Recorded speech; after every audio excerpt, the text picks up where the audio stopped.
Still enveloped in glowing blue energy, Seo Woon stares at his hands in awe. He remarks internally that the amount of internal energy he just absorbed is enormous, enough to make him feel confident he could hold his own against anyone now.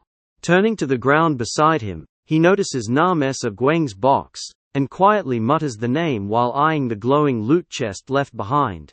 As he reaches out to open it, Seo Woon thinks to himself that with that much internal energy, Nam Guang must have been strong even before the game starts. He wonders if Sa Guang really didn't do any farming at all, and admits he'd be disappointed if the box turns out to be empty. Then, with a loud creak and a blast of green light, Seo Woon lifts the lid of the box, peering inside to see what Sa Guang left behind. His eyes widen in shock as he gasps, realizing something surprising is inside. He stammers, unable to believe what he's seeing. Inside the box, 5 powerful rings with different attributes. First is the Kaiser's ring, which massively increases agility. Second, the Dreamer's ring for strength. Third is the Galen's ring, which for stamina, and 2 copies of Toha's ring, both enhancing magic resistance. Seo Woon watches the glowing items rise around him, stunned by the discovery. Now wearing the rings, he looks down at his hands and scoffs at Nam Guang. He curses him for farming so many rare items, while pretending he wasn't relying on gear, calling him a total jerk for the hypocrisy. Suddenly, Seo Woon lets out a surprised shout, as the blue light intensifies around him again, responding to the overwhelming power of his new equipment. Quickly, he calls out the system command, "My info," and a glowing stat screen appears before him, displaying his identity, Jin Seo Yeon. His stats now show incredible values across the board: strength 70, stamina 70, agility 75, and magic resistance 90. He looks at the screen, amazed, and mutters that these stats are no joke. While still checking his stats, Seo Woon can't hold back his excitement. He smiles and clenches his fists, exclaiming that at this rate, victory is absolutely guaranteed. However, while examining the rest of the loot, Seo Woon notices several glowing purple martial arts books. He realizes they're unusable for him. All the skills require internal cultivation techniques he hasn't learned. As he walks away through the forest, Seo Woon suddenly pauses and senses something. Turning his head slightly, he mutters quietly, "Wait a minute." He then stops completely, looking around cautiously. Surrounded by dense trees and shafts of light, he narrows his eyes and confirms. He senses someone approaching. Still trying to locate the source, Seo Woon suddenly recognizes something alarming. The name, Escrow Core, and the word fire, flash through his mind just before his eyes widen in shock. In the next moment, a massive fire attack crashes directly onto Seo Woon. The flames engulf him, as the word strike bursts from the spell, landing hard on his back. As the fire fades, a man with pale hair and a long coat steps out from the trees, holding a staff. Sneering, he mocks Seo Woon, saying he can't be that clueless while farming. Meanwhile, Seo Woon remains enveloped in smoke from the explosion. The man steps forward arrogantly, and scoffs that if Seo Woon fell for a surprise attack like that, then defeating Nam Sa Guang must have been pure luck. But after a moment, instead of being harmed, Seo Woon stands up calmly and turns to face him, asking what exactly he's doing. The attacker recoils in disbelief, muttering in panic, "No way! You're fine even after taking my flame spell?" Looking slightly puzzled, Seo Woon glances around and casually remarks that he thought he saw something flash. A system window appears, revealing the reason. Jin Seo Woon, magic resistance 90. Seo Woon then steps forward with firm determination, the sound of his footsteps echoing across the forest floor as his cloak trails behind him. Facing him from a distance, the man with pale hair begins to panic. He stammers and shouts at Seo Woon to back off, accusing him of trying to pull some kind of trick. As Seo Woon continues his approach, the man threatens to use a stronger spell if he comes any closer. Growing more desperate, the man begins casting his magic. Flames swirl in his hands as he yells out the name of his spell, Escrow Core Flame, while sweat runs down his face, in fear. Unfazed by the threat, Seo Woon calmly turns his head, eyes sharp and voice low, remarking to himself that the spell won't work anyway. Then, a fiery explosion detonates as it hits Xiaowun. The blast is noticeably stronger than the previous spell, but just as Xiaowun had said earlier, the man's magic proves useless against him. Emerging from the blaze, Xiaowun appears completely unscathed, flames curling around him. His expression remains intense and focused as he clenches his fist, power radiating from the rings on his fingers. With his gaze locked forward, Xiaowun announces the technique he's about to use, Peerless Fist, Chapter 1, his body still enveloped in swirling flames. He then lunges forward, and strikes with overwhelming force, unleashing a devastating move, Straight Severing Fist. The impact connects squarely with the attacker's chest, sending shock waves through the air, that seem to burst out from his back. The man's expression twists in shock and fear, blood flying from his mouth as he reels from the pain and sheer force of the blow. Finally, the power of the punch sends him flying backward through the forest, crashing into trees and tumbling through debris, as his staff and pouch are violently flung aside. Still surrounded by the fading energy of his attack, Xiaowun lowers his fist, and stares at it with quiet surprise. He admits to himself that he didn't expect much from this technique, having assumed it was just a martial art that always lost.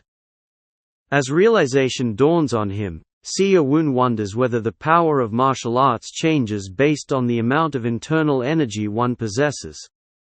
His eyes widen with interest as he glances down at the glowing rings on his fingers. Meanwhile, the pale-haired attacker staggers against a tree, groaning in pain. Xiaowun remains calm in the distance, fists still raised as steam and mist swirl around him. Moments later, the final blow takes effect. The attacker's face contorts in terror, as his body begins to shatter into glowing shards. A system message appears. Jin Xiaowun right, pointing arrow Jihak, killed with sword technique. The player count updates, only 7 survivors remain. Xiaowun reflects calmly on what just happened. He notes that even decent magic spells don't leave a scratch on him, most likely because of his high magic resistance. He gently brushes back his hood while blue energy flows faintly across his chest as he absorbs it. Now alert and cautious, Xiaowun acknowledges that with Nam Gueng dead, all the players who had been hiding are finally starting to make their move. He surveys the dark forest, aware that the real threats are beginning to emerge. Standing alone beneath the moonlight in the middle of the forest, Xiaowun quietly mutters that this night feels like it's going to be long.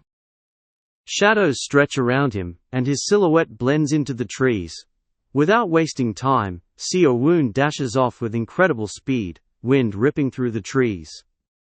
His cloak flutters violently behind him as he blazes forward, using his enhanced mobility. While running, Xiaowun smiles to himself.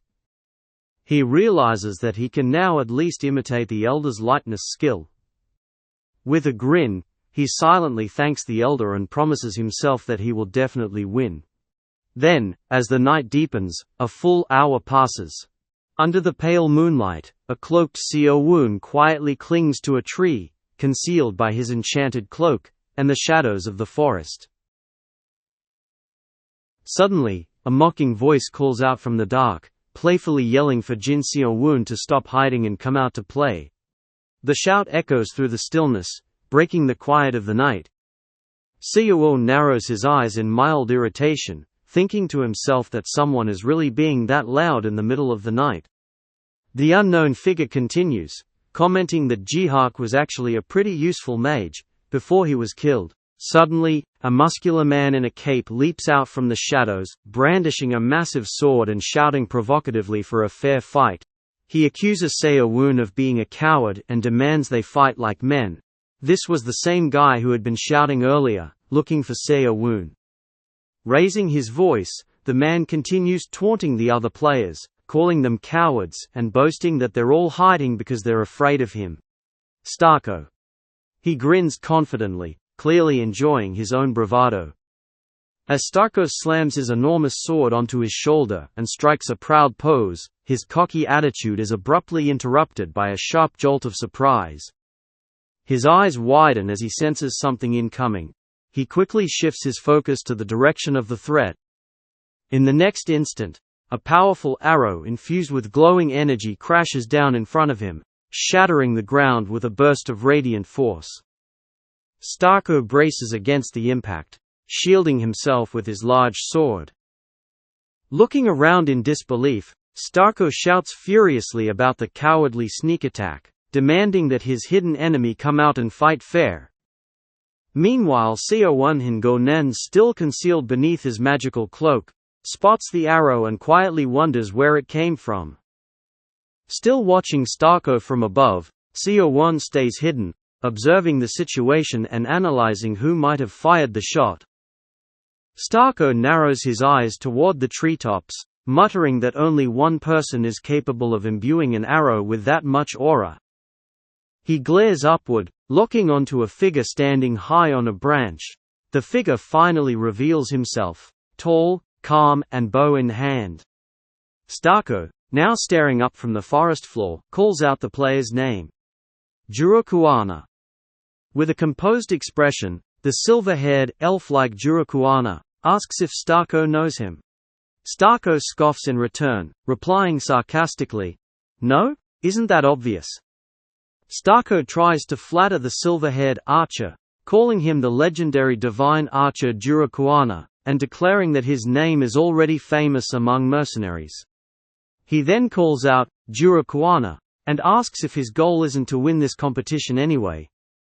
While Jurokuana looks down at Starko from a tree branch above, a faint smirk forms on his face. Starko, on the other hand, quickly shifts the conversation, suggesting they should team up and take down Seo first. Jurokuana silently jumps down to the ground. He hums thoughtfully, and immediately begins walking towards Starko, signaling a subtle agreement, yet he doesn't say a word.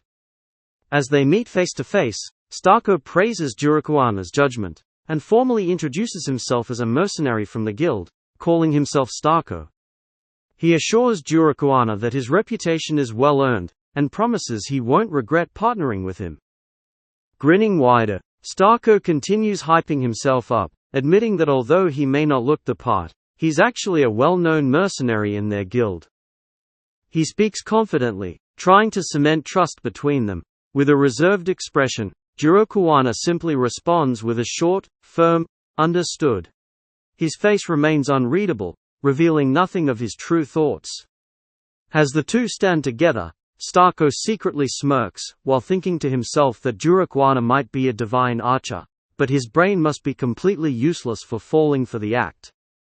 He believes his vicious plan is working perfectly. Unaware of the mockery, Jurokuana stares ahead, and casually wonders if he might have miscalculated the timing.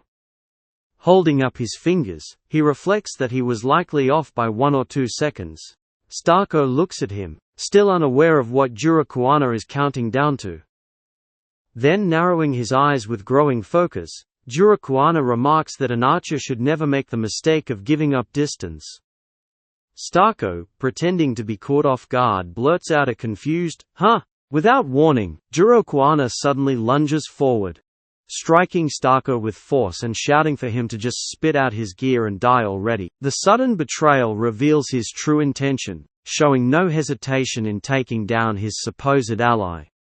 As Starko charges with his massive sword, swinging down with full force, Jurokuana stands calmly in place, his golden bow still gripped in one hand.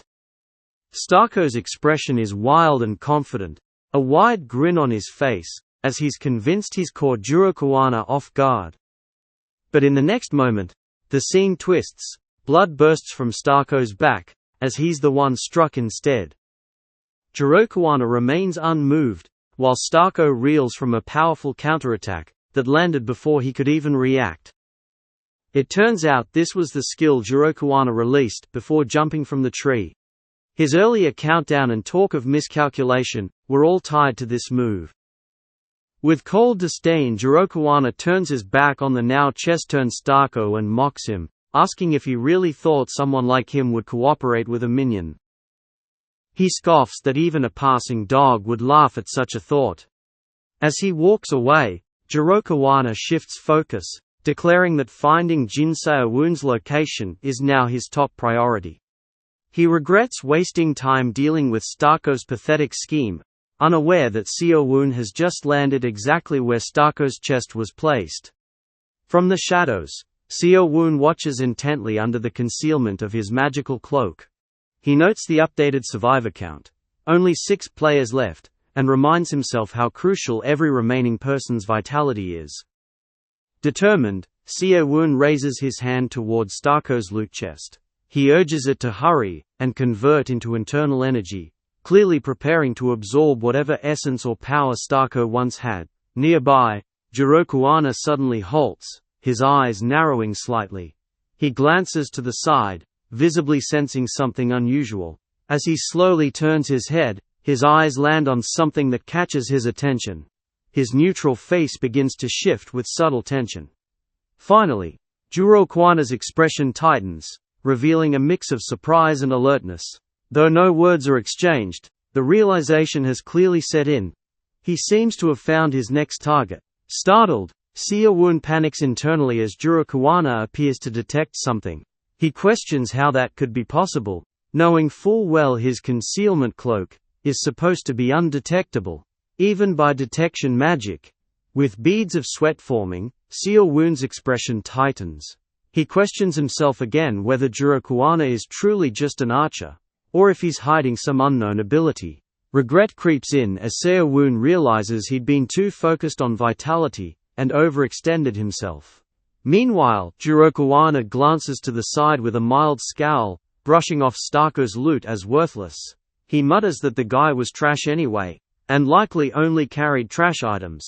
Still facing away, Jurokuana coldly concludes that someone like that would have just been a burden. His tone and stance remain sharp and dismissive. He begins walking again, calmly leaving the exact chest Se-won is crouched behind. Se-won stays hidden, silently watching him with tension building. In the next moment, Se-won stumbles back in a brief moment of panic, landing hard on the ground with a thud. He sits up in silence, observing Jurokuana's fading presence. Though shaken, he admits the archer has a strangely sharp sense that caught him off guard. Looking more serious now, Se-won recalls the name he overheard earlier, Jurokuana. His gaze hardens, beginning to piece together who his opponent really is. As Se-won watched Jurokuana's back while he turned and walked away, he muttered to himself that it seemed Jurokuana might be his next opponent. This is the end of this video. If you like this video, please don't forget to like and subscribe. See you in the next video.